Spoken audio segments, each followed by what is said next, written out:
இறை வழிபாட்டை விமர்சித்த இவர்கள் திரை வழிபாட்டை போற்றினார். கடவுளை விமர்சித்தவர்கள் கதாநாயகனை போற்றினார். எந்த பள்ளி கல்லூரி விழாக்களிலும் அரசு விழாக்களிலும் ஆன்றோர்கள் சான்றோர்கள் அறிவார்ந்த பெருமக்களை மேடையேற்றுவதற்கு பதிலாக திரைப்பட நடிகர்கள், திரைப்பட இயக்குநர்கள், திரைப்பட நடிகைகள், கதாசிரியர்கள் இவர்களை ஏற்றி ஏற்றி பேச வைத்து ஓ இதுதான் ஆக பெரும் புகழ் போல இருக்கிறது, இதுதான் உச்சம் போல இருக்கிறது என்று உள்ளத்தில் விதைத்து இன்று சினிமாவே ஒரு சித்தாந்தமாக மாறி நிற்கிறது. பேரவலம் நிகழ்ந்து விட்டது. ஏடையில் எவனாவது இவர் ஆட்சி அவர் ஆட்சி இத்தனை தலைவன் காமராஜர் ஆட்சி ஏன் 9 ஆண்டுகளான ஆண்டு இருக்கிறார். 60 ஆண்டுகளாக ஆண்டவர்கள் ஆட்சியை எவனும் சான்று சொல்வதில்லை. வெறும் 9 ஆண்டுகள். தனக்கென்று ஒரு துணையை கூட கட்டாதவன் தான் இந்த தமிழ் இனத்திற்கென்று பல அணைகளை கட்டினார். இவர்கள் பல துணைகளை கட்டி வாழ்ந்தார்களே வெளியே ஒரு அணையை கூட கட்டவில்லை. திரைப்படத்தில் வந்த பாடலை எல்லோரும் மறந்திருக்கும். ஒரு சில பாடல்களை மட்டும் ஒரு கோரிக்கையாக வேண்டுகோளாக ரசிகர்கள் மாணவர்கள் இருக்கிறார்கள். நல்ல பாட்டு இருக்கும். அது மனசெல்லாம் பந்தலிட்டு மல்லிக்கொடியா விட்ட உசுருக்குள் கோயில் கட்டி ஒன்ன கொழு வச்சு கொண்டாடினே. மழை பெஞ்சா தானே மண் வாசம், ஒன்ன நினைச்சாலே பூவாசந்தான். மலமேல் விளக்காய் ஏற்றி வைப்பேன், உன்னை படம் போல் மனசில் ஏற்றி வைப்பேன். இவ்வளவு நேரம் நான் பேசுறது எதுவும் உங்க மனசுல நிக்கல. நல்லா படிங்க, நல்லா பாடுங்க, நல்லா விளையாடுங்க, நல்லா ஆடுங்க, நல்ல தலைவர்களா வளர்ந்து வாங்க. எல்லோருக்கும் வாழ்த்துக்கள். நன்றி. மக்கள் தலைவன் நம்முடைய தாத்தா பெருந்தலைவர் காமராஜர் அவர்கள் எப்பாடுபட்டாவது பதவிக்கு வர வேண்டும் என்று துடிக்கிறவர்களுக்கு மத்தியில் இருந்த பதவியை இளையோருக்கு வெளிவிட்டு விலகிய தலைவன் இந்திய வரலாற்றிலே நம்முடைய தாத்தா பெருந்தலைவர் காமராஜர் அவர்கள் தான். வரலாற்றில் அவருக்கு சில பக்கங்கள் இல்லை, வரலாறு முழுக்கவே அவர் பக்கம்தான். காமராஜ் என்பது ஒரு பெயர் சொல்லல்ல, அது தமிழ் பேரினத்தின் அரசியல் சரித்திரம் என்பதை என் அன்பு பிள்ளைகள் அறிய வேண்டும்.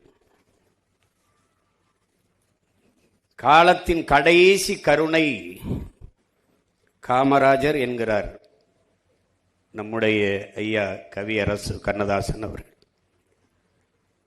அப்படித்தான் என்ன தோணுகிறது, இத்தனை ஆண்டுகளில் அவரை போல ஒரு தலைவர் எவரும் வந்துவிட மாட்டாரா என்று நாம் இன்னும் ஏங்கி நிற்கிற நிலையில்தான் நாடும் மக்களும் நிற்கிறோம்.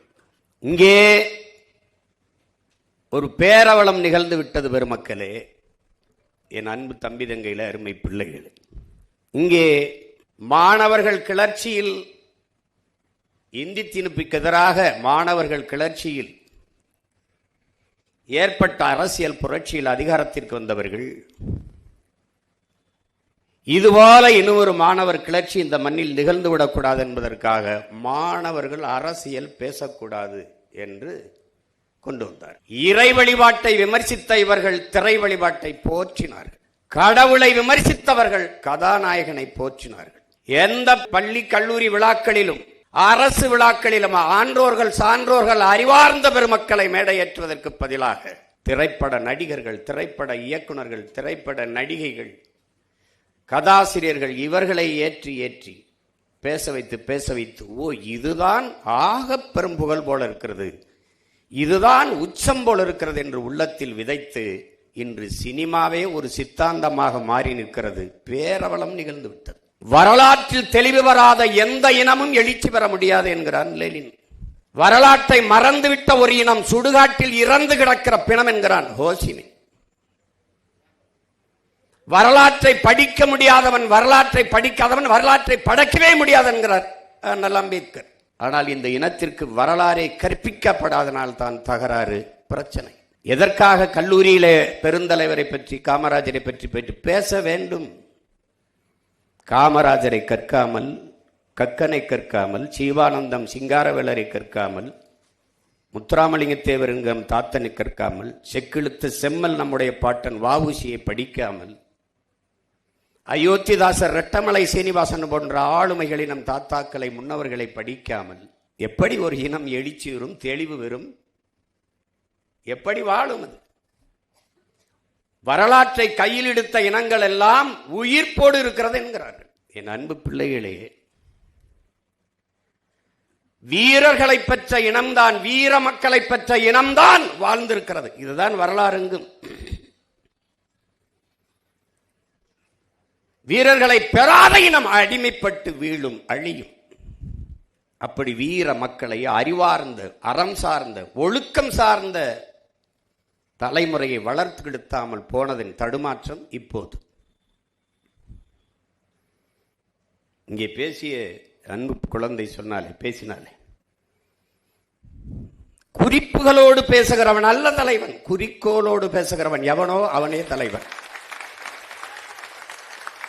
தாளில் இருந்து படிப்பவன் அல்ல தலைவன், தலையில் இருந்து பேசுகிறவன் எவனோ அவனே தலைவன்.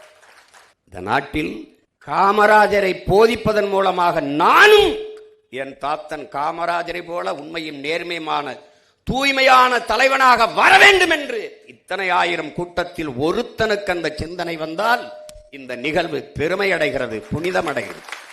இது சினிமா கதையல்ல, வசனம் அல்ல என் உடன் பிறந்தார்களே. இது ஒரு தேசிய இனத்தின் காயம் தோய்ந்த, ரத்தம் சிந்திய, கண்ணீர் நிறைந்த வரலாறு. அதை கவனத்தில் வச்சுக்கணும். எத்தனை ஆண்டுகள் ஆகிவிட்டது காமராஜரை இறந்து, இன்னும் அவரை போல ஒரு ஆட்சி செய்வோம் என்றுதான் சொல்கிறார்களே ஒழிய, ஏடையில் எவனாவது இவர் ஆட்சி அவர் ஆட்சி இத்தனை தலைவன் காமராஜர் ஆட்சி ஏன் 9 ஆண்டுகளான ஆண்டு இருக்கிறார். 60 ஆண்டுகளாக ஆண்டவர்கள் ஆட்சியை எவனும் சான்று சொல்வதில்லை. வெறும் 9 ஆண்டுகள். தனக்கென்று ஒரு துணையை கூட கட்டாதவன் தான் இந்த தமிழ் இனத்திற்கென்று பல அணைகளை கட்டினார். இவர்கள் பல துணைகளை கட்டி வாழ்ந்தார்களே வெளியே ஒரு அணையை கூட கட்டவில்லை. மணிமுத்தாறில் ஒரு அணை, வைகையில் ஒரு அணை, வெண்ணாரில் அணை, எத்தனை அணைகள், ஆலியார் அணை. ஒன்றொன்றும் ஒரு மனிதன் 9 ஆண்டுகளுக்குள் இவ்வளவு சாதித்து விட்டாரா என்று எண்ணுவீர்கள். கல்வி கந்திறந்த காமராஜர் சொல்றாங்க, எழுத்தறிவித்தவன் இறைவன் என்றால் நம்முடைய எழுத்தறிவித்த இறைவன் நம்முடைய தாத்தன் பெருந்தலைவன் காமராஜ் என்பதை தமிழ் இளம் தலைமுறையினர் நினைவில் வைத்துக் கொள்ள வேண்டும். ஏடெடுத்து படிக்கிற நாட்டில் ஏடெடுத்து படிக்கிற ஒவ்வொரு மாணவ பிள்ளைகளும் நன்றியோடு நினைக்க வேண்டிய ஒரே மகன் பெருந்தலைவன் காமராஜ் மட்டும்தான். தன்னை அந்த கேள்வி கேட்டா, அடா அயோக்கிய பயல, இன்னைக்கு கைதி பண்ணி ஒதுக்கி போட்டிருப்பான், குண்டாசன கூட போடுவான். உங்களுக்கு புரியுதுல்ல? இவன் தான் பாருங்க, சொந்த நாட்டில் ஓட்டு கேட்க வரும்போது ஒருத்தனையும் குட்டி வர்றதில்ல, சும்மா வர்றது. இப்ப அப்படி வர்றதில்லை, எல்லாம் பாதுகாப்பாக எது போட்டுக்கிட்டு வர்றாங்க, எல்லாம் பண்றாங்க. சாதாரணமா இருப்பான். முதலமைச்சரான ஒய் பிரிவு, இசட்டு பிரிவு, புரோட்டோக்கால், ஆட்டுக்கால்லாம் கேட்டுட்டு இருப்பான். நம்ம ஆளுக்கு முன்னாடி ஒரு வண்டி ஓடுது, வங்கி வங்கி வங்கி வங்கின்னு, ஏது என்ன சத்தம் கேட்குறாப்புல, ஐயா போலீஸ் பாதுகாப்புன்னு. ஏன் நிறுத்த சொல்லு, இங்க வாப்பா, வண்டியை கொண்டு வாப்பா. நான் என்ன செத்தா போயிட்டேன், முன்னாடி சங்குதிட்டு போறேன், இங்க வாப்பா. இல்லையா பாதுகாப்பு, என்னையா பாகிஸ்தான்லையா போறேன், சொந்த நாட்டில் போறேன், போப்பா, தெண்ட செலவு கொண்டு போய் வண்டி நிறுத்துப்பா போப்பா அப்படின்னு. அவன் தலைவன். ஒரு தலைவனே தன் உயிருக்கு பயந்தா நாட்டு மக்களை யாரா காப்பாத்துறது? எனக்கு இந்த சினிமா எல்லாம் ஒன்றும் தெரியாதே, கூப்பிட்டாங்கன்னு வந்துட்டேன். கை ராசிக்காரன் அதெல்லாம் நான் ஒரு ராசிக்காரன் இல்லை. கேட்டேன் படத்துக்கு பேர் என்னன்னு, பார்த்தால் பசி தீரும்னாங்க. பார்த்தா எப்படி பசி தீரும்னு ரொம்ப நேரமாக வரும்போது யோசிச்சுக்கிட்டே வந்தேன். ஆனால் இப்போ தெரியுது, இவ்வளோ பேர் வேலை செய்கிறாங்க, நடிக்கிறாங்க, எடுக்கிற படத்தை நீங்கள்லாம் பார்த்தா அவங்க பசி தீரும். அது சரியாக தான் வச்சிருக்கான் பேர். அவர் அதாவது அப்படி ஒரு தலைவனை நீங்க ஒரு சிற்பிகிட்ட கொடுத்து கூட செதுக்க முடியாது. மதிய உணவு திட்டம், அது காசு இல்லைங்கிறாங்க, எல்லாருமே சொல்றாங்க. அந்த அதிகாரிகள் எல்லாருமே சொல்றாங்க காசு இல்லை, நம்மகிட்ட அவ்வளோ நிதி வலிமை இல்லை அப்படின்னு. இருக்கிற வரை போடுவோம்னே, இல்லைன்னா நான் ஊரா மடி ஏந்திட்டு போய் பிச்சை எடுத்துக்கிட்டு வரேன் என் பிள்ளைகளை படிக்க வைக்கணும்னே. வெத்த தகப்பங்கூட சொல்லியிருக்க மாட்டான். பிச்சை உயினும் கற்கை நன்றே கற்கை நன்றேன்னு சொன்ன கொன்றை வேந்தன் நமக்கு ஞாபகம் வருது. பிச்சை அவன் சொல்லிட்டு போனான். அதை படித்தானா காமராஜன் தெரியாது, ஆனால் அவன் தான் சாதிச்சு காட்டினான். பிச்சை எடுத்துக்கிட்டு வந்தாது என் பிள்ளைகளை படிக்க வைக்கிறேன். மக்கள் இயக்கமா மாத்தினான். விறகு இருக்கிறவன் விறக கொடுத்தான், அரிசி இருக்கிறவன் அரிசியை கொடுத்தான், காசு இருக்கிறவன் கொஞ்சம் காசை கொடுத்தான். ஒன்றும் இல்லாதவன் வந்து தாய் தந்தை அந்த அக்கா தங்கச்சியை வந்து சமைச்சு போட்டு போயிட்டாங்க. மக்கள் இயக்கமாக மதிய உணவு திட்டத்தை கொண்டு வந்தார். அதை நான் ஒன்றும் மன்னன் இல்லையே, மந்திரி மகன் இல்லையே, கூட்டம் வர்றதுக்கு வான்னு சொன்னா அத்தனை ஓட்டு போடுறதுக்கு. இப்ப பார்த்தாலும் தோற்று போனாலும் 20 லட்சம் மக்கள் வாக்கு செலுத்தி என்னை நிக்க வச்சிருக்கான். அந்த இடத்த விட்டு போகாதங்க. இப்ப கூட எங்க அப்பா இறந்துறாரு. 30ஆம் நாள் காரியம். பாரதிராஜா அப்பாவுக்கு காரியம் பண்ணிக்கிட்டு இருக்கேன். பக்கத்தில் ஒரு எங்க அப்பா வயது தோலை தட்டுறாரு, மகனே பாரு 50 பேரோடவாவது நீ உள்ள போயிருவாயின்னு ரொம்ப ஆசைப்பட்டுக்கிட்டு இருந்தேன். நடக்கல, விட்டுறாதரா, இந்த இடைத்தேர்தல நின்னாவது உள்ள போயிரு, நீ போயிரு எப்படியாவது அப்படின்றாப்ல. நான் உறுதியா போயிடுறேன்ப்பான்னு சிரிக்கும் போது பின்னாடி இந்த சிரிப்போட போகணும், நீ இந்த சிரிப்போட போகணும்டா, நீ போயிடுறா.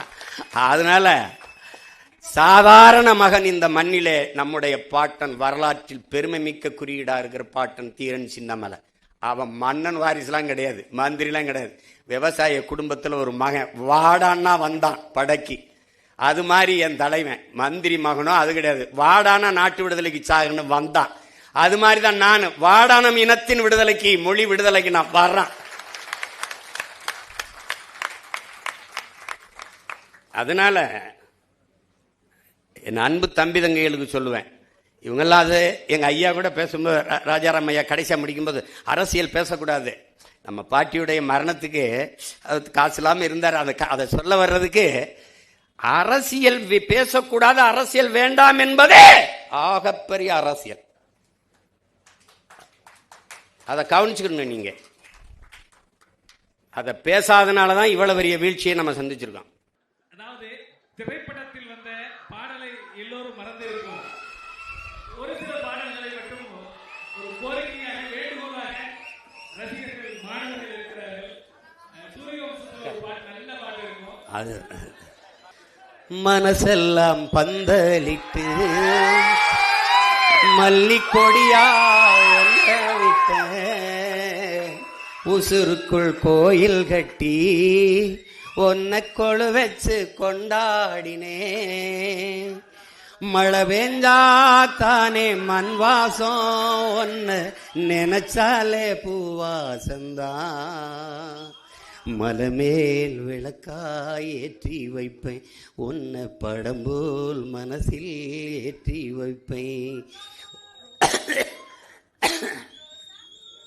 இவ்வளவு நேரம் நான் பேசுறது எதுவும் உங்க மனசுல நிக்கல. நல்லா படிங்க, நல்லா பாடுங்க, நல்லா விளையாடுங்க, நல்லா ஆடுங்க, நல்ல தலைவர்களா வளர்ந்து வாங்க. எல்லோருக்கும் வாழ்த்துக்கள். நன்றி.